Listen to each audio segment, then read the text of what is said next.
What's up guys, it's Dr. John from Health and Fitness channel. Welcome back to my channel, and today I'm going to show you the 10 things men wish women knew about sex. Freud called female sexuality the dark continent. If that's true, male sexuality could qualify as the dark planet. But when it comes to sex, guys are simple, right? Not true. The bedroom is one of the great stages of male performance, and as such, what you see and hear is typically the role, not the reality. It's no wonder, in trying to please the actor, a woman loses sight of a guy's true identity. Here are 10 unmasking facts you may want to know. 1. We respond to praise. It's believed that men are so consumed by our libido that we have no self-consciousness surrounding sex. But men are no different from women when it comes to compliments as catalysts for sexual confidence.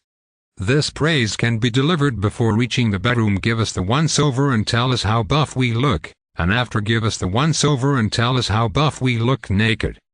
Along those lines, men worry about the size of their guts and other measurable organs, their hair or lack thereof and other attributes. Try to be extra affirming about those sensitivities. 2. We fear intimacy. But not for the reason you think. Studies have shown that boys are more affectionate, even more expressive, than girls until they reach school age.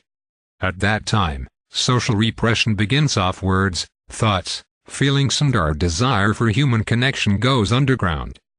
So taboo is this desire for intimacy that its possibility can terrify men, not because it's smothering, but because we realize how desperate we are for it. What's a woman to do? First, understand that your guy's hasty retreat post-sex may be about his own shock at how much he craves a connection with you and how much he's denied it in life. Then, retreat a little yourself. This gives him time to see that his boyhood habits are, in fact, perfectly manly. 3. We appreciate sex for sex's sake. Having said that about intimacy, sometimes a little throw-me-down sex is the right medicine. According to Joe Court, Ph.D., a psychotherapist and sexologist, men want their wives to enjoy raw sex, not just endure it or take it personally. For men, it's not about dominating a woman, but ravishing her. On occasion, try letting him ravish you. 4. We are not just our.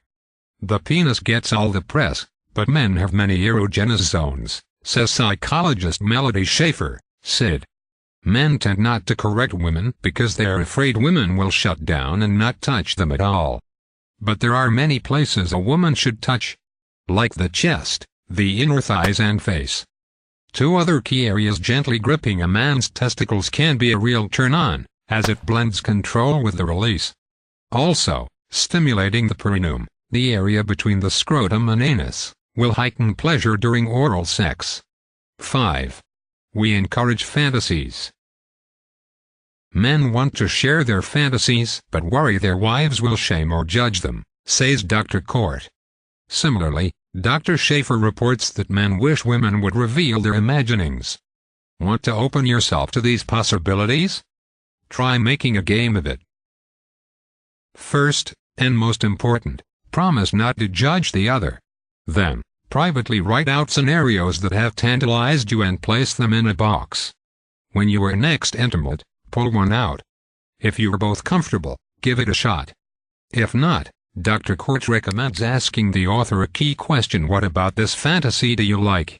Sometimes, its themes can be addressed in different, more comfortable scenarios. 6. We like it when you talk. Talking during sex stimulates more than our ears. What kind of talk? Dirty, praising and instructive are great starts. As amusing as it may sound, a woman's words can make a guy feel as potent and virile as a Roman gladiator, even if he's a suburban banker. 7. We need your honesty. Sex can solve the stresses of a relationship, but it's often where the stresses show up. If we complain about a lack of sex or you're doing certain things only on our birthday, we may be overlooking serious issues that underpin such withholding. We need you to enlighten us. The male ego is often tied to sex, so it's easy for us to dismiss bedroom problems as female disinterest rather than issues we have a part in.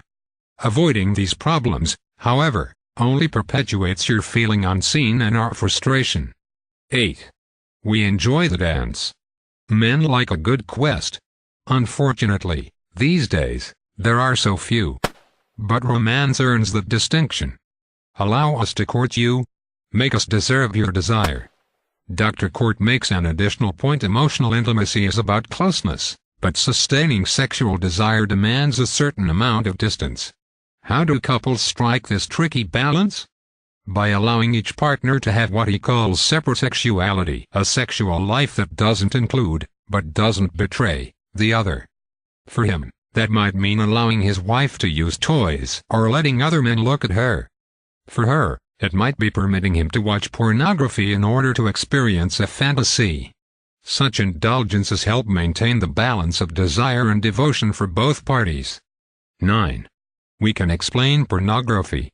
Finding a spouse using pornography is a top reason couples seek counsel, says Dr. Court, but it shouldn't be overreacted to or pathologized. A few things to clear up. 1. Sex addicts represent only 4% of the population, so it's unlikely your man is one. 2. Because childhood experiences influence sexuality as an adult, people are very idiosyncratic about what turns them on. In other words, says Dr. Court, no woman can, nor should she, be everything to a man. Still, the question remains: how does a woman not take pornography personally? First, determine if your mate is compulsive, or can only have sex with pornography. If so, you may want to seek to counsel. If not, Dr. Court recommends taking the secrecy out of pornography by discussing it. Use the lens of what about it turns him on versus what turns you off. That way, a dialogue is created that allows for honesty, dignity, and closeness. 10. We always need it, but not for the reason you think. Men are accused of being sexually insatiable, but women should rethink this. Men see sex as a celebration, says Dr. Schaefer. They wish women would take more of a carpe diem approach to it. We move through life at the speed of sound, with multiplying challenges and pressures. It's easy to allow demands on our time and energy to rob us of the joy, pleasure, and opportunity that sex affords us. On the long list of priorities, it should not be on the bottom rung. If that doesn't make you want to seize the day or something else, consider the health benefits. Orgasms release oxytocin, which has been called the bonding hormone, bringing couples closer together while it alleviates anxiety and stress, reduces blood pressure and promotes healing. Thank you for watching this video. For more video, don't forget to subscribe now.